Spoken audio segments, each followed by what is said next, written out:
So you think you know your perfumes, huh? But like we might know the notes, the brand names, the marketing pitch with notes in the pyramid. God knows if any of that is actually there in the formula.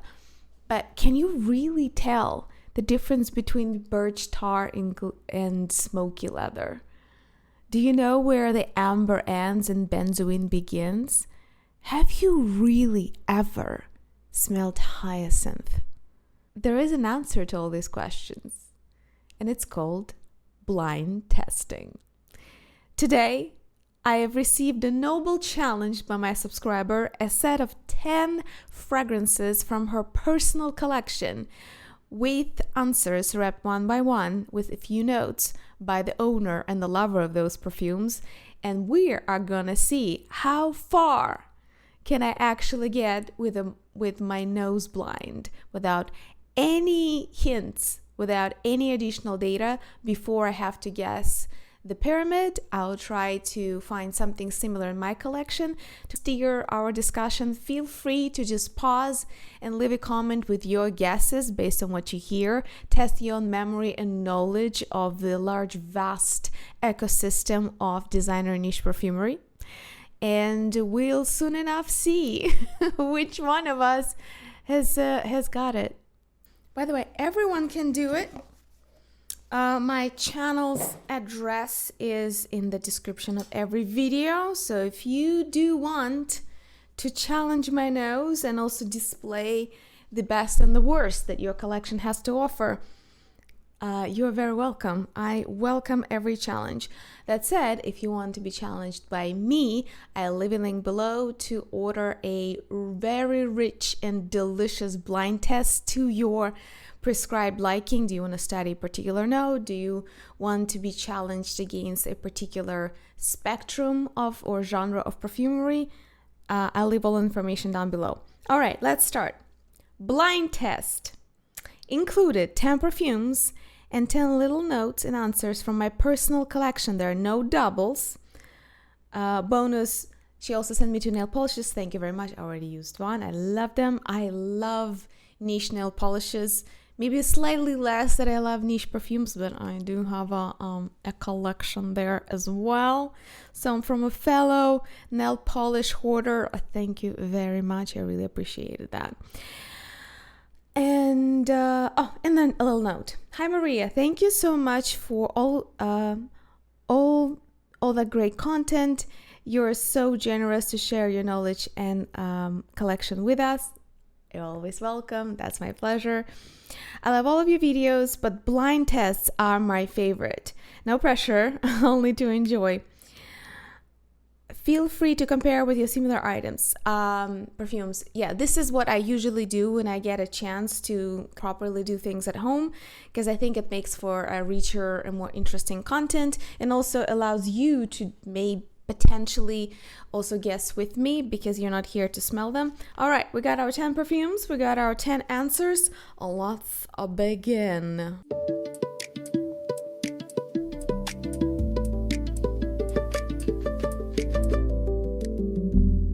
Number 1.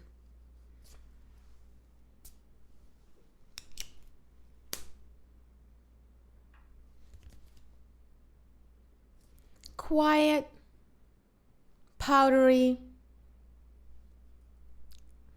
Can't really tell if it's more irisy or violet, somewhat in between. Usually violets to me very quickly turn sour, like it's a mixture of my personal perception of violets, but also the components that make violet plus leather perfumes are very unstable, so they do tend to go off fairly quickly, and then they twist to this like spoiled sour facets. I don't find that here. Therefore, I am prone to conclude that this is a nudie violet perfume. I would be very surprised if a designer does anything like that. Designer perfumes usually are loud, very abstract, very synthetically well-rounded. You can't really pick any particular note out of them. So it's either something super affordable those eau de toilette lines. You can find certain lines at Target, like Pacifica, those au naturel, irisy, nudie, slightly powdery perfume, because it's very quiet. Or it's niche. Niche could easily do that. That's a very easy guess. It doesn't really develop much on my skin. I wore it once. It's very pleasant. I must say that this was a delight to go through, because my previous one, I don't know if you watched it, cue to watch it after just to feel the difference. I was challenged by my subscriber, who is a guy, and his collection, as people say online, leans masculine, and that is 9 circuits of hell for me. Because to me, when I cross the aisle away from just overall niche perfumery, like something that has a composition, when I cross the aisle toward this, like for men, for women, it all smells the same to me. Anyway, this was actually quite a lot of variety. Almost any of them could have easily come from my own collection. So I think we probably have similar taste, which is not surprising. Usually you watch people because they have opposite taste from you. So, if they are saying that they hate something, that you're very likely to like it, you make a note. Or if even more commonly, when you have similar tastes. So it's very quiet, nudie, comfortable thing. It made me think of sort of molecular irises and things of that nature, but it could be also something like earlier Diptyque, earlier Atelier Cologne, maybe even some, I don't know if Aqua Allegoria has any irises. It's something of that nature, very quiet, very demure. It can be fairly cheap as well. I brought in a molecular iris that I have just to remind me, but it's not the same. This is Iris Rebelle by Atelier Cologne, which falls into that category that I just described, but this is definitely iris. This number one is come between, and this, it's almost pure poison, but not. It could be Simply Poudre by Jill Sander, but it's just so quiet and demure, almost like a dust of powder. Yeah, I haven't really extracted much from it. To me, I wish it had a little bit more character. I wouldn't pay more than $50 for that, but we're about to see. Okay. I'm not too far. It is, I guessed, the realm of the brands. This is Diptyque. 2010, perfumer is Fabrice Pellegrin. The perfume is called Eau d'Huile Eau de Toilette. It is one of their rather more famous ones. And despite me referencing all of that irisy, violety, powdery goodness, it is based on cardamom. Okay, this is cardamom. See, like one of the components, like cardamom, I feel like I know it. I use cardamom as a spice, but I never really smell it strongly as a component in any perfumes. There was once a boutique line by Zegna, which had something eau de cardamom, which was very quiet. It was painfully quiet, but it was so beautiful. It was the most beautiful cardamom fragrance I ever tried. And since it was devoted to that component, I felt I had to have it. Never ended up finding it for a reasonable price. Forgot about it. But this could be that. I should start remembering this is a very quietly supported by cardamom, elemi, juniper, vanilla, pink pepper, olibanum. I would not say that this is a very resinous, like frankincense, elemi, juniper. You would expect something way more prickly, way more strong and powerful. But eau de Huile Eau de Toilette is a rather quiet guy. So what does Nicole say? An aromatic vanilla, slightly woody, agreed. To me, it's like a swig of gin martini followed by a white Tic Tac. Ha! I like this description. You know, I didn't get quite the powerhouse that I would expect from the gin martini, because I do have the most believable gin that I've ever smelled, and this is, I think it's the 6th Hour by Cartier. Oh, that gin tonic is unforgettable. This is so quiet and whispery and cuddly. It's such a whispery perfume. It costs 100 ml. Full price is gonna be $190. That's a lot of money for something that quiet. But also, I gotta say, Eau de Belle is a classic by Diptyque, so I completely understand why so many people drawn to it. I just feel in the modern age, there are plenty of perfumes that kind of surpassed it in every dimension, like technicality, the interest of the pyramid and composition, also pricing. Number 2. Okay, this makes me think of marzipan cookie. It has this, I think, marzipan, almondy plus baked cookie smell. I, even for a second, thought it was Rahat Lukum by Serge Lutens, but that is such a rare find, and through my memory had a travel, which I regifted.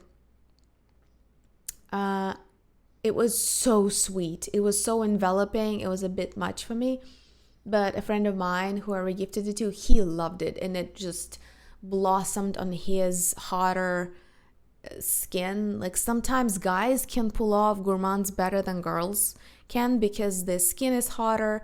There's a bit of a, I don't want to say stronger smell, but true, guys do have, I think, more of a smell than women do on average. And sometimes certain gourmands blossom specifically on the man's skin more than on average, so to speak, female skin, which is a really bizarre thing to say. I'm really not into gender dividing perfumery. But here, it's softer. It's not as overtly deep gourmand as Serge Lutens or Rahat Lukum. But also, I remember that Keiko Micheri had Lukum, which was softer and more enveloping, but I still don't think that's it. Because there's a sharper edge to it, which I think is something about green almonds on top of that marzipan sweet note that makes this a little piercing. This could be an older boutique Guerlain. This feels very gourmand to me. Obviously, it could be niche. This, I think, if this costs any less than $100, I'll be blown away. I think that stuff usually goes for like 200 plus. And not necessarily because it's worth it. It's just certain compositions people are willing to pay more for. Okay. Wow. This is Bois Farine by L'Artisan Parfumeur. I had it, believe it or not, with a golden lid. And I was so unimpressed. And that was one of the cult creations by Jean-Claude and Lena for L'Artisan Parfumeur. Both acquired so much fame and praise for that. It's supposed to smell like dough, like baking dough. And Jean-Claude and Lena devoted it to the smell of his wife. He said the sexiest thing to him about her was when she was baking, I presume, bread or cookies or something, and she smelled like dough. So that's it, Bois Farine. I was so entirely unimpressed. I think resold it or regifted it, and now obviously I regret it. I think it's I think they reformulated it, but everybody as usually says that it's never the same.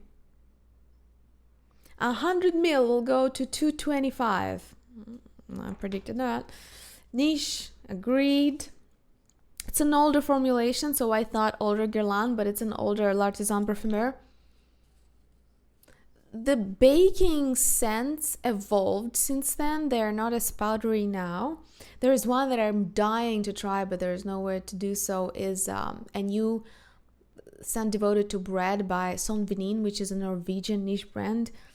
That would be cool to try. I feel that this is like an older way to interpret baking scent, but it's still so good. So it was originally made in 2003, and Nicole, how dare you, Nicole, she has vintage formula before reformulation that I just lamented about. Wow, hold on to that one. Inspired by the I'm sorry, I'm not sure I can read this handwritten word. Tree on Reunion Island, featuring a powder, nutty and moody profile evoking the scent of flower. To me, the dryness of a unsmoked cigarette and almond foam or flam. I agree. I don't detect as much cigarette here. A cigarette to me has a little bit of that slightly austere, bitterness, which I don't get here. Wow. This really sends me back to early 2000s. They don't make them like this anymore, I gotta say. Not because they can't. I think it's because it's just out of vogue. It's not as popular to make flower scents like that. They usually now make them way more rounded, way more almost, I dare say, lactonic. And that woody, dry powderiness that is not makeup-y but more soft, spicy, it's a very early 2000s. That's also very Elena, because his Amber Narguil for Hermes is arguably the softest, the most kitchen spice amber most people have tried. It's equal parts bois powdery spiciness and amber accord. He knows how to really deliver on that. Also makes me think a little bit of Le Diver by Frederic Malle, which I did finish a few samples of, and I crave to add to my collection, but I'm poor. Let's face the facts. I just don't have the dough right now for that. All right, number 3.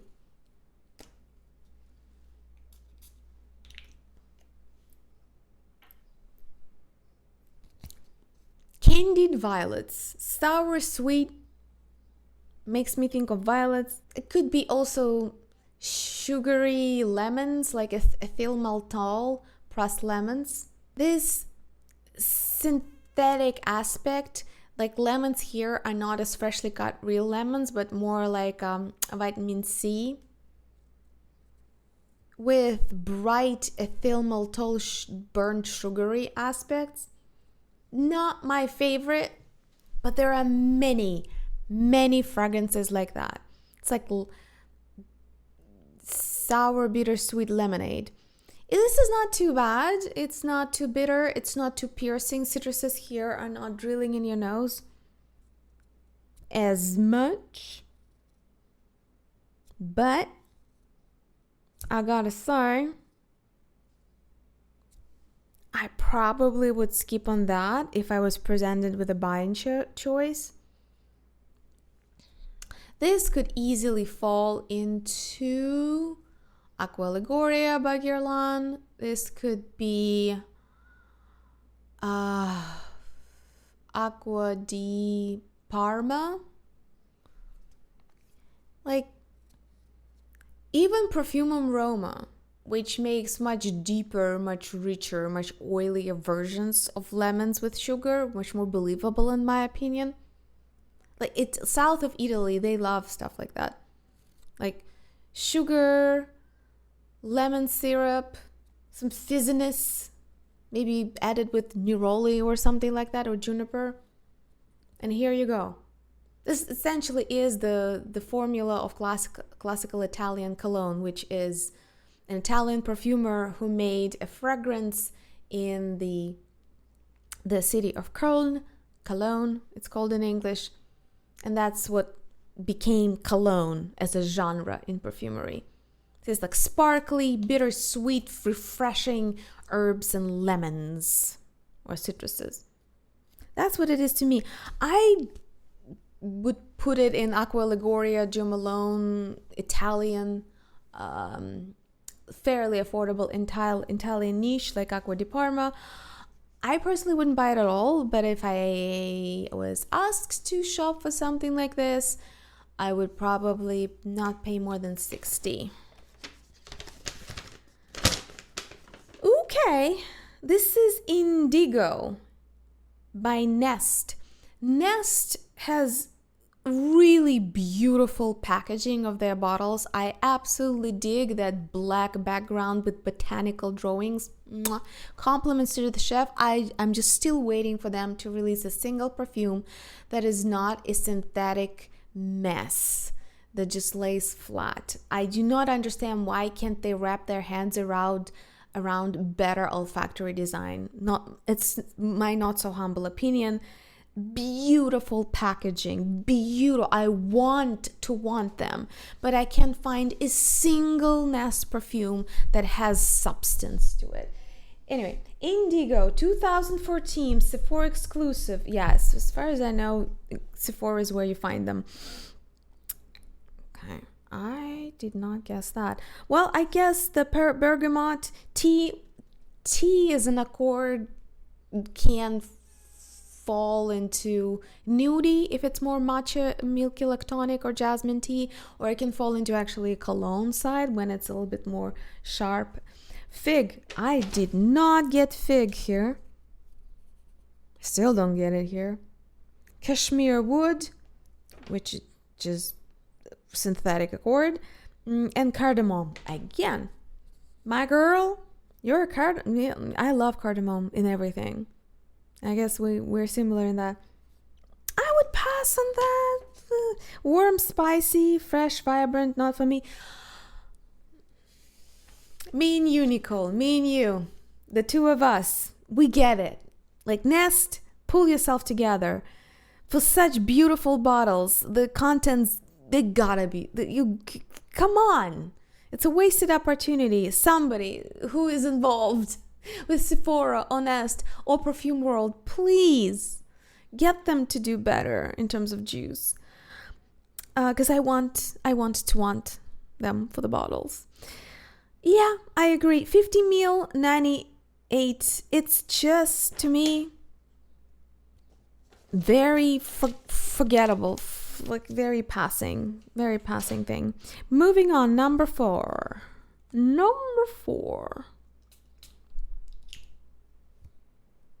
Oh, now we're talking about an iris.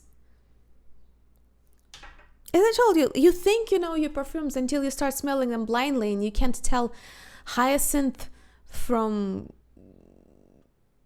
iris from violets, which also is it's partially not our fault because all of the pyramids that we read online is product of marketing and may have zero correlation with the formula. They're just writing something to help sell the perfume, essentially, to help people navigate how to assess a product they cannot really experience before they either get to the store or buy it blindly. But I would call this a molecular iris perfume. Which is very fortunate, they already have Iris Rebelle here by Atelier Cologne. Like, I love molecular irises, but I rarely find occasions to wear them. They're kind of a bit boring. Like, I get a bit of the monastery vibes when it comes to irises. They're very cerebral. They're very, in my perception, divorced from life, from being lively. But they're beautiful. And this is one exception, not one of exceptions where I make toward purely synthetic molecular perfumery that I think is better than the natural ingredients. Molecular iris compositions, synthetic iris has such unique, ethereal, quiet depths. This is a little bit more floral. This is a little bit more centered around other quiet, soft, nudie. No, I wouldn't say that this is super electronic, not really. But this is like well-rounded, but maybe again cardamom and some other herbs, some soft herbs, maybe even lavender. Not really. I would say it's a well-rounded, well-mannered iris. This could be, I would expect these like nouveau riche, niche, like good for you, green, vegan, Henry Rose type of perfumes, you know, when they make purely synthetic perfumes, but since they use so few ingredients and they try to make it pure that and quiet, that they just fade into nothingness. It's IKEA of perfumery, I would say. At the same time, the roundness of this is not just molecular iris, like Iris Rebelle. The roundness of it suggests that there is more to this composition that meets the eye initially. So that again could be some other diptyque type of, or l'artisan parfumeur type of creation. Yeah, I think that's it. I would say that a well-rounded, delicate iris usually would cost you, like Ubigan Iris de Champs, would cost you around 100 plus, maybe plus $30. If that's your cup of tea, that would be worth it. I know where to find things like that for $30, and I rarely ever wear them anyway. I also brought my iris by Pierre Boudon, Frederic Malle Iris Poudre. Way more aldehydic, way more complex, way brighter, not even worth spraying here. Not the same story. So yeah, for a quiet, kind of makeup-y nude iris like that, I would say $100 to find the variation that's just you is good enough. Oh, there's no way I would have known this brand, but this is, I guessed correctly, the direction. This is a nouveau niche. This is a new niche, Hellenist, it's called, the brand, and the perfume is Le Bras de Morphe by Susan Lee Healy in 2024. It's indie niche brand. It's not even niche, it's indie. 15 mil, 15 mil, $55. Which is, I dare say, for perfumes like that, it's a good size. It's a good size. Iris, violet leaf, violet, hazelnut, heliotrope, cashmeran. All right. The complexity, well-roundedness, I think, is definitely supported by whatever aroma chemicals they describe as hazelnut and violet leaf and heliotrope. Cashmeran is a really good base for irisy perfumes because it gives this violet-y, woody, dry, woody, quiet presence. It is very nice. And for 15 mil, $55, that's not the cheapest, but I think that's, I dare say, I think that's the right policy. I think that the more indie brands, the brands that are just starting out, should start out with smaller sizes, 15 mil, 20 mil, so that you don't have to go into the territory of free samples. You can just, like, you know what, just get yourself a travel 15 mil, and for a reasonable enough price, like 50, a lot of people will do it. And whether they come back for a bucket of it or not, up to them. But you already made a sale. You know what I mean? You don't have to deal with samples and all that stuff. And I think it's a much friendlier way to also slowly ramp up production, slowly ramp up clientele, slowly ramp up your offerings, how many perfumes you can offer. Is storing 100 ml bottles, not knowing the demand, that's pretty crazy for any small brand. Powdery Violet Iris Woody Vanilla. I think I got it. Designed as a suspended embrace. It's a very cuddly perfume. Translated to In the Arms of Morpheus. Hypnotic cloud-like trail. To me, it smells purple, soft, and sad. Sad? Yeah, I agree. It's a beautiful specimen of iris. Once again, Les Bras de Morphe by Ellenist.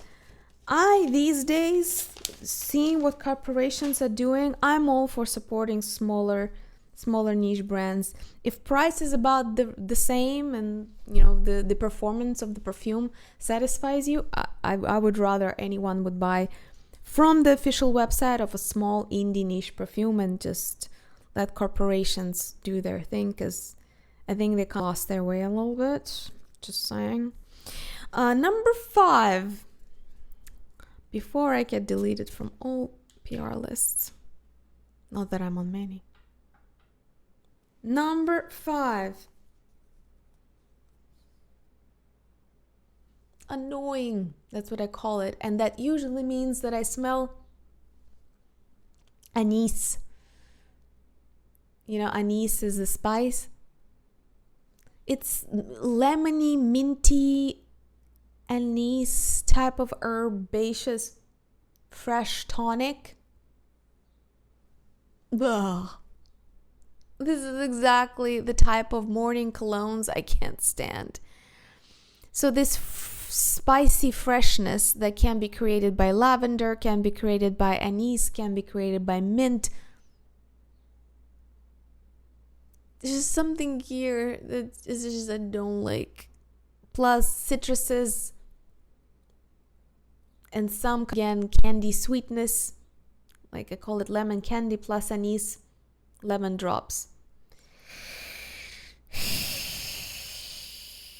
It's alright.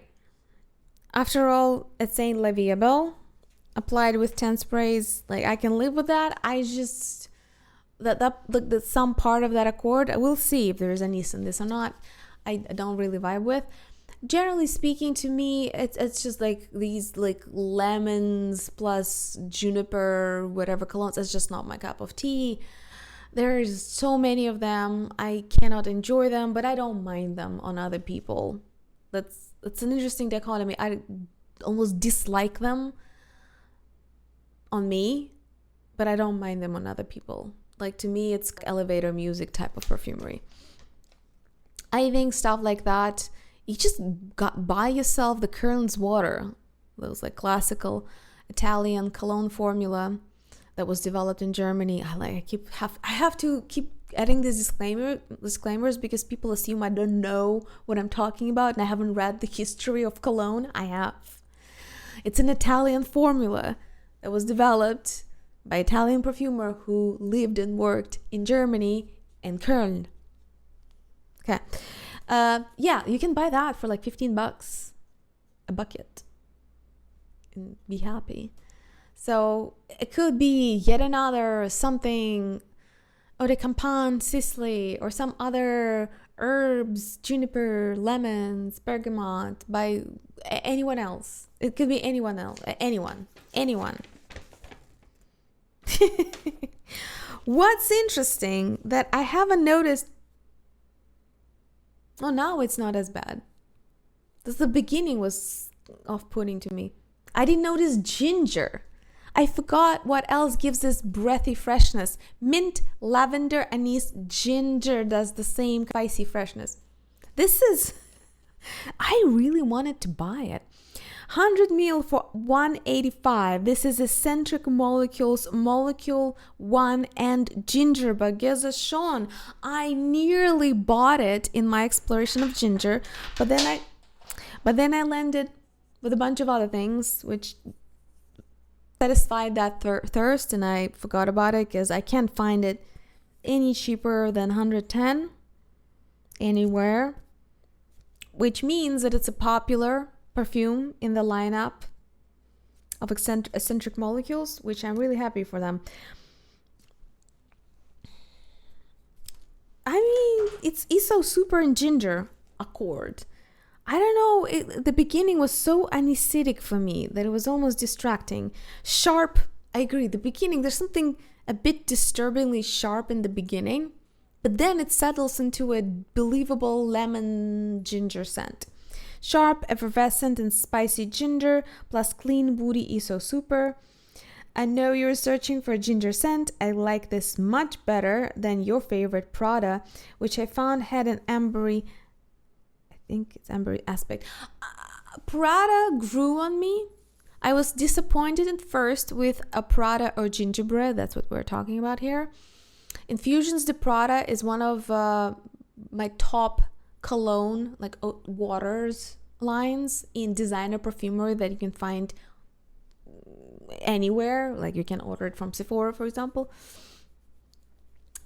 But it grew on me, and I still consider it my favorite because it's the most affordable and widely available from all of them. But I agree with you, Nicole. The perfect ginger scent I haven't found that. But I've made, I think, a pretty rich exploration. And I gotta say, compared to this, Molecule 1 and Ginger, I like Floraiku. I think it's called I'm Coming Home. Find my ginger episode for Perfume Nation. Like all of them are listed there, you'll see. So the Floraiku ginger doesn't have as much projection, but there's something about this sharpness here that I dislike. And Floraiku ginger doesn't have that, and it just really lands for that fresh lemon jasmine tea plus ginger to me slightly better than the Molecule 1 and Ginger, which might be tomato type of judgment call. It's a good one. It's just the opening was a bit sharp for me, but it's close. It's close, and like fair criticism. Prada, I wouldn't say that this is the best ginger in the planet. I just found it to be the best all around, considering what we have access to and what things cost these days. Number 6.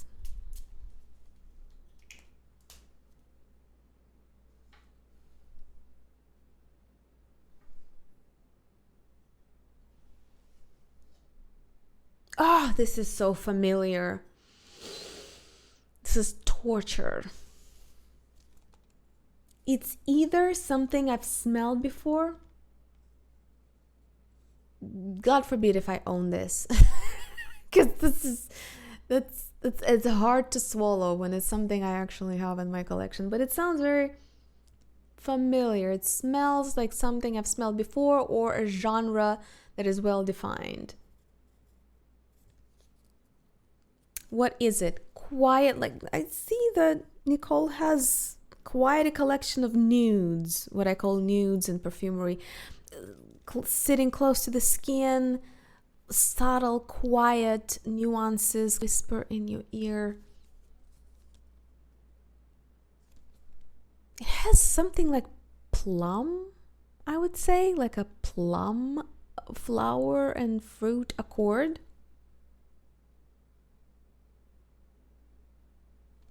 I would even say it's some kind of plum orchid.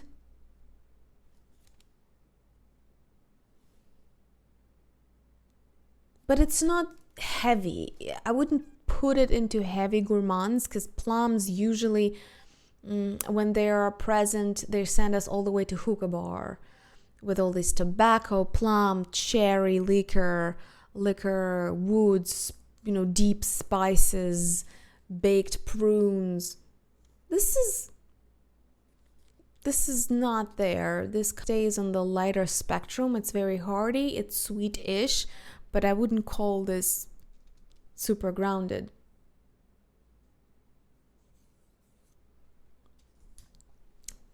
That could be something like the third tier designer. They love stuff like that, like Oscar de la Renta, After Night or something, like Nina Ricci. I haven't tried the third tier designer fragrances a long time because there's nowhere for me to try them, just to test them. And even though they're not expensive, buying all of the Nina Ricci apples, things of that nature, it's like stack up. It's going to be very costly for dozens of perfumes that I probably would never wear. So can't really point into any particular direction, but I would put this into Nina Ricci, Oscar de la Renta.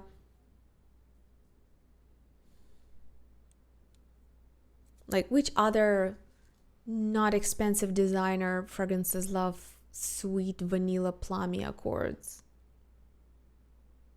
If it's a niche, I think it's a wasted opportunity. A niche brand should have done something a little bit more interesting. But again, Keiko Misheri is the one who loves plum. And I do want to say that they're Lady Pointe, which is a more wearable sister of Orchid. I'm thinking Black or Velvet Orchid. One of the Orchids by Tom Ford. It's really good. Yeah, I would say that this is a third tier designer. If it's a niche, I can only this could be some gourmand version of a rose as well. Because a rose is put in everything these days and can be twisted in gazillion different ways. But that's where I am. I would not pay more than $50 for that. Ooh, I'm not even familiar. This is French indie artisan. Okay. Brand called Via Francois. And the perfume is called Le Parfum. Perfumer is Francois Ledoux, 2023. It's $194, nearly $200 for 100 ml. Incense Gardenia. Okay, it's a Gardenia. Gardenia Amber Musk Oud here and leather. Are you kidding me?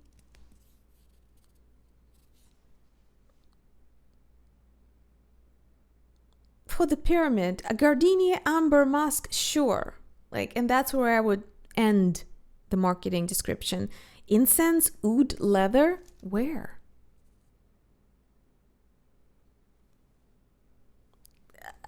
Lacks character in my opinion. Okay, a tribute to Dorian Gray, Le Parfum Via Francois. Dorian Gray by Oscar Wilde and Jean-Baptiste Grenouille by Patrick Suskind. The narcissistic megalomaniac perfume, metallic radiant oud with, am I smelling? Yeah, this is 6. Yeah. I was like, am I smelling the same thing? Metallic radiant with white mask gardenian leather. I met the perfumer on the streets of Paris. Wow, what a story. My friend bought this one. It's too narcissistic for me, I guess. I'd rather say this is maybe like a vulnerable narcissist. Have you heard? That's all vulnerable narcissism is all the rage. And by scientific studies, it's way more traumatizing for children. If you're a child of a narcissistic parent, your mother is, I think, so many more times more likely, 3 to 10 times more likely to be a vulnerable narcissist, or it's also called covert narcissist. And the damage that it installs, embeds in children is way more pernicious and long-lasting than an overt peacocky narcissism of parents. Go figure. So if this is narcissistic perfume, I would call it covert, because to me it actually doesn't have the sharpness and the vivaciousness and the presence that I would expect from dominating diva type of a perfume.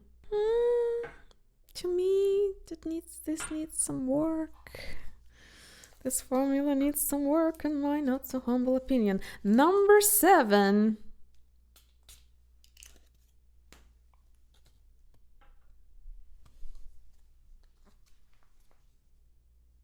I think I just breathed in a little bit of just pure alcohol. I did. Now it's in my nose. Whoa. Okay. That was a regrettable mistake, because after the blast of alcohol, you get a lot of mint, but also something medicinal again. I have such a hard time with certain combinations of herbaceous accents in perfumery that like the moment my brain registers it as cough drops or like medicinal tinctures, like alcohol tinctures, I'm done. Like done. But there is something there, like Nicole, you mentioned Tic Tac somewhere there at the beginning. I would call this is a Tic Tac perfume. This is like a mint hard candy. And that's about it. I would expect something like that to be like a seasonal release in Target. Sometimes they have really cool collaborations, and I remember there was a company called Good Chemistry that had really imaginative and fun and cheap waters that they I think exclusively sold at Target. Those were the fun times, but I think things went downhill since then.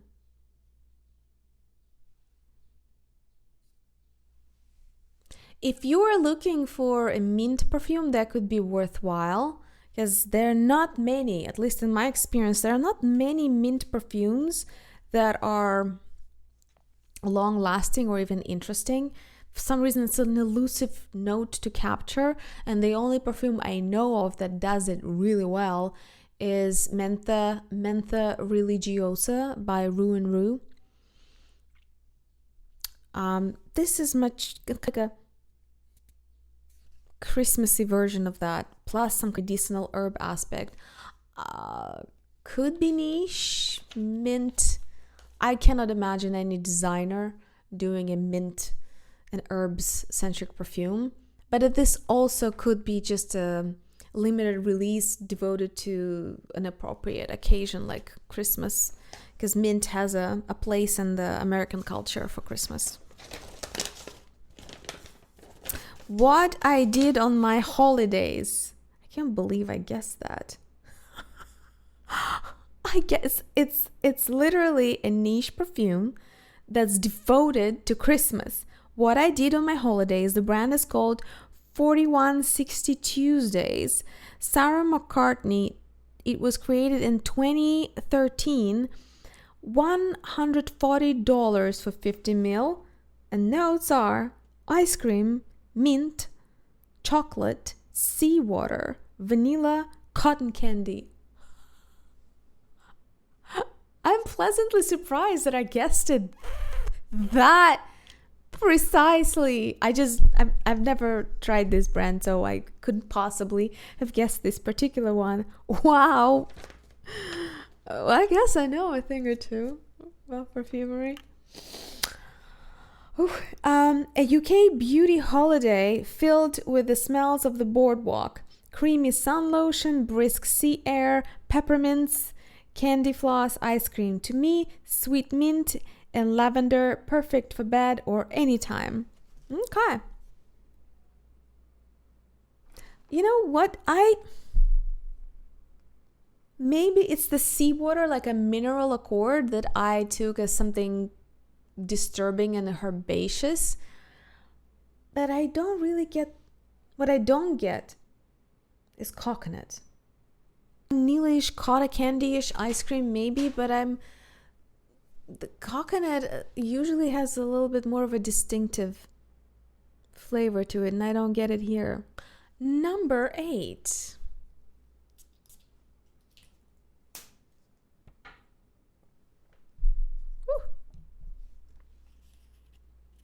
Oh, this is very bright, very sharp, very green, bitter green, like basilic, rhubarb, bitter orange, green orange,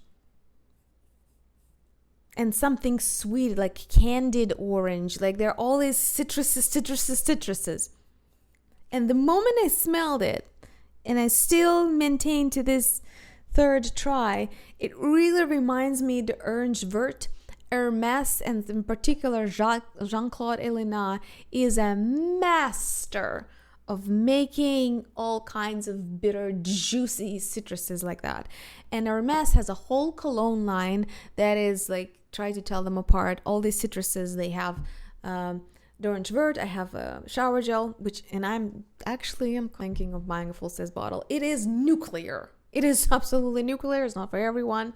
But if you want like the ultimate bitter, fresh, zesty, green, multi-citrus concoction, find something by Jean-Claude Elena. You will not be disappointed. This is it. I'll be damned. It could be one of the Hermeses easily. Such a satisfying, juicy, fresh, green, bitter, green. Like it's like yuzu, bitter orange, bergamot, lemon, lime. Fun. And I imagine this lasts a long time. This, I would have to benchmark against Hermes colognes. I'm craving at least 3 of them. Like they have rhubarb, they have basilic. I really want to try the basilic. They have Orange Vert. They have a few others. So if it's more expensive than Hermes colognes, I'll skip. I'm saying like, yeah, just go for that. And also I like their bottle design. But if it's cheaper, if it's some lucky release by a Sephora brand or something that Target sometimes can pull out from its collaborators, good for you. Let's see. Number 8. Ooh, this is another niche. This is Scottish indie artisan. Honorable. Jorum Studio. Oh, I think they started as a seller of perfumes, and then they devised their own line. Paradisi. Grapefruit. That's what we're talking about. Earth tincture. So it has to have the soil aspect. I didn't really get that. I still don't get it. To me, this is like green mango plus citruses. Grapefruit, I believe that. Oak moss usually falls into this greenness. Guava. Maybe, because I thought green mango, but it is guava fits. Cucumber, rhubarb. Here we go. Hey, I am rolling today, am I not? 50 ml will cost you 164. Okay, as I said before, if you can support independently owned, right? Like when your dollars go to actually to feed a family of real people and not like crazy trillionaire oligarchs, I would vote for that. I support this message. Otherwise, if you don't have access to Scottish indie niche, that'll do. What does Nicole say? From the website, a beacon amongst the green impression, grapefruit, orange, guava. I cannot read that. Honeysuckle. The fade, tree moss, mushroom, cedar, patchouli, soil. Well, maybe soil gets there somewhere at the bottom. at the end. To me, neon green bell pepper. You know, I actually get the bell pepper aspect that you're talking about. Yeah. From one Florida girl, Miami native. Ooh, we got a Miami girl in the house. To another, wear this in a hot, humid day. I 100% subscribe, agree. These neon green type of concoctions are beautiful in humid Florida heat. Looking forward to it. All right. Number 9. I hope I can finish as strong as I started, but we'll see. We'll see. I've been wrong before. This puzzles me. And since we're near the end, I'm gonna do the audacious thing and spray it on my wrist. We only have 2 more to go.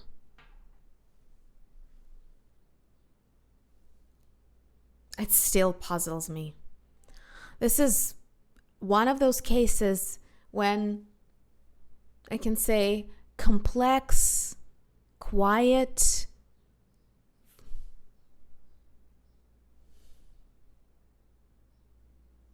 maybe violets, but I can't tell for sure. This is very abstract for me. This is very hard to identify. I can only tell you that it is one of those quiet, nudie perfumes, but I have no strong associations, which is very embarrassing because I understand I'm not giving you much.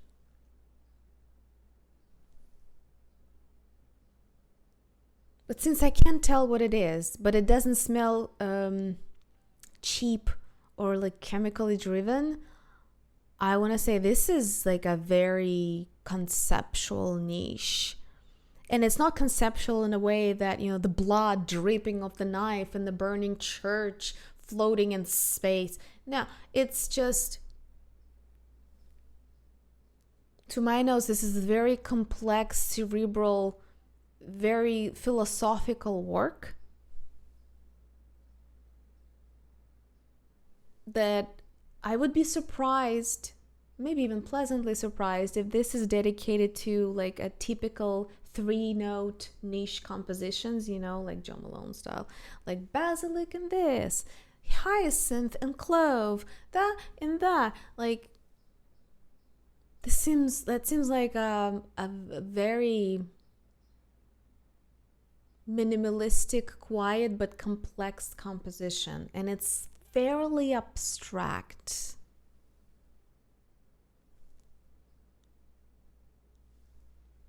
As I said, we had here iris, we had violets. Not that. It's a word, I would say, number 1 and l'eau d'hiver style of perfumery.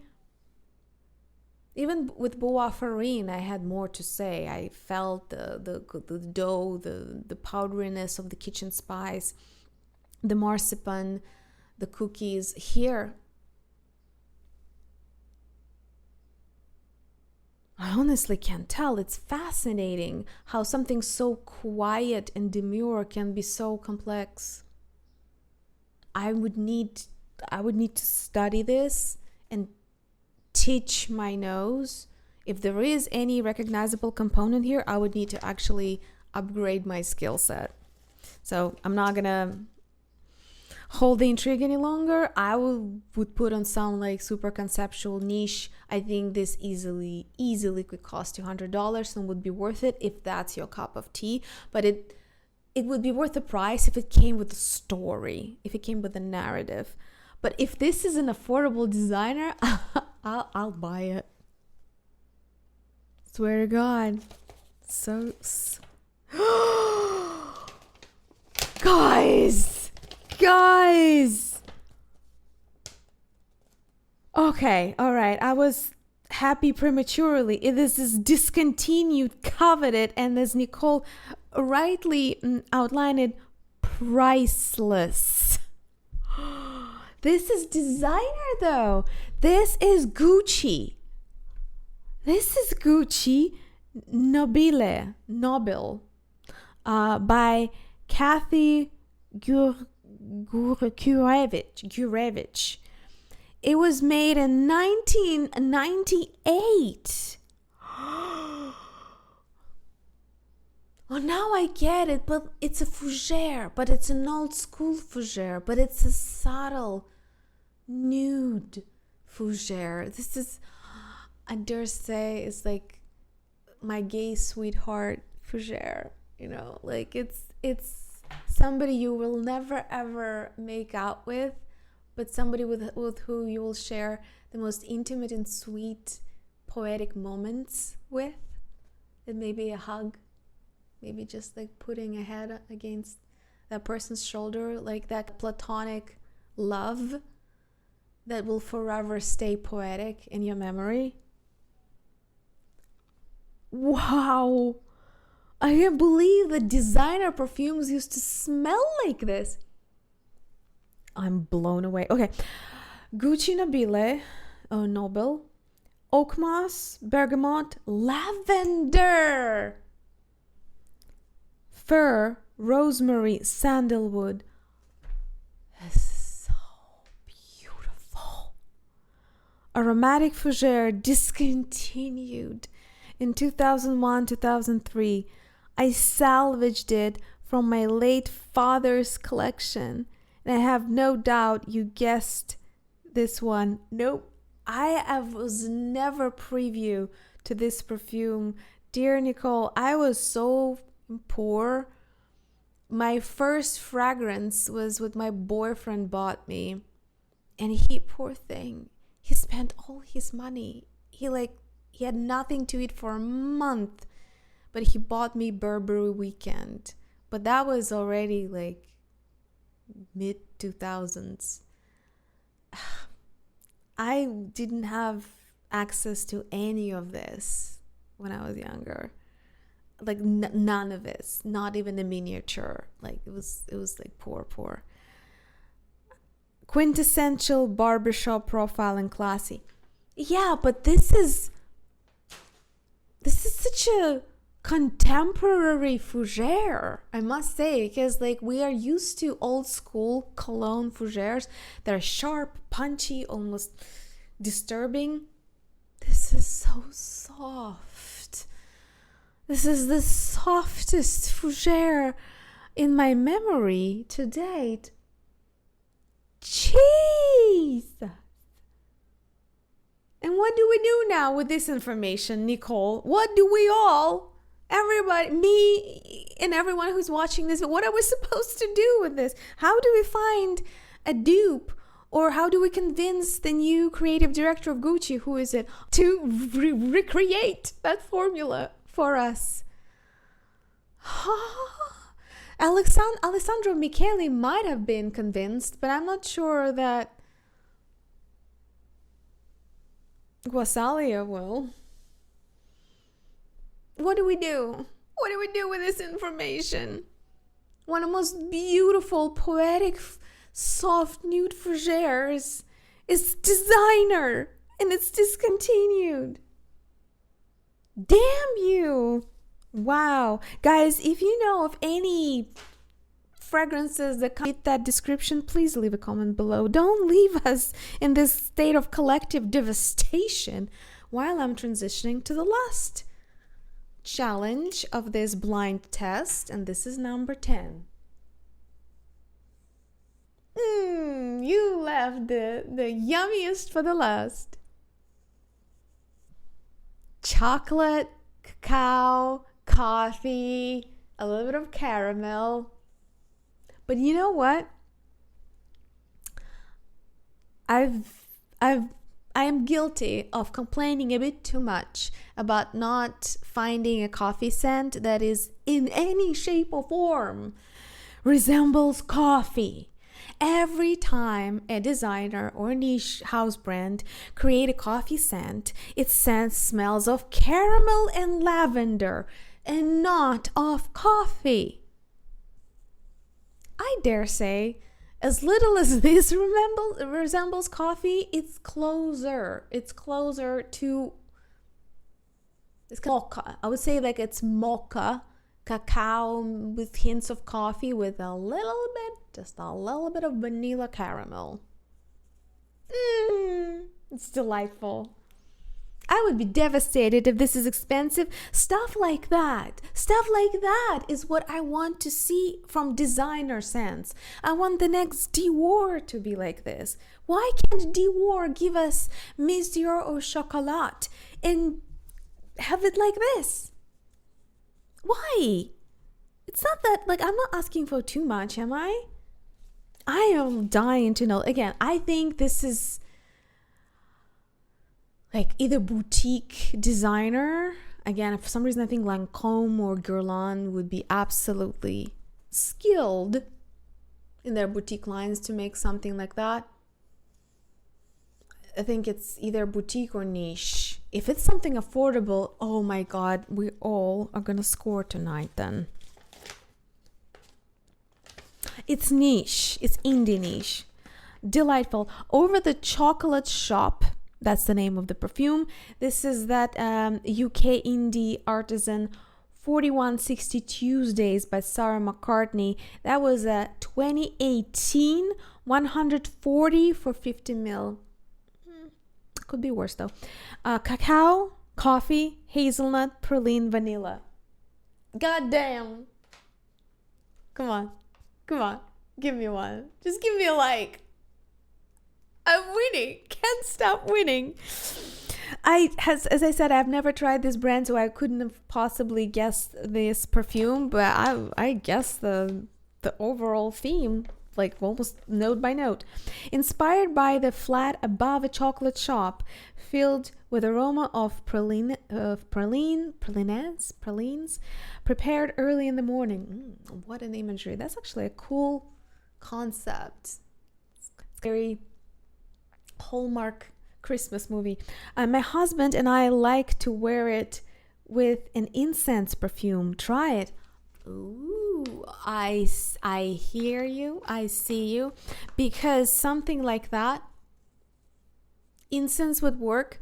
And it also reminds me, it's like a lighter version of L'Heure de Fond, 7th Hour by Cartier, because there the dark chocolate and these chocolatey spices are combined with deep dark oak moss and patchouli. That's like another way to twist coffee, mocha, chocolate theme. And I guess if you combine that with an incense, that also gives it a bit of more depth and substance. I can see that. And I will try to layer it. Thank you. Guys, I called it a resounding success. And to make this success last even longer, what do you need to do? You know what you need to do. First of all the links are down below. Send one, request one, talking about blind tests. Let's keep the party going. Give this video a like, leave a comment, subscribe if you haven't yet, so we can do what? Chat in the next video.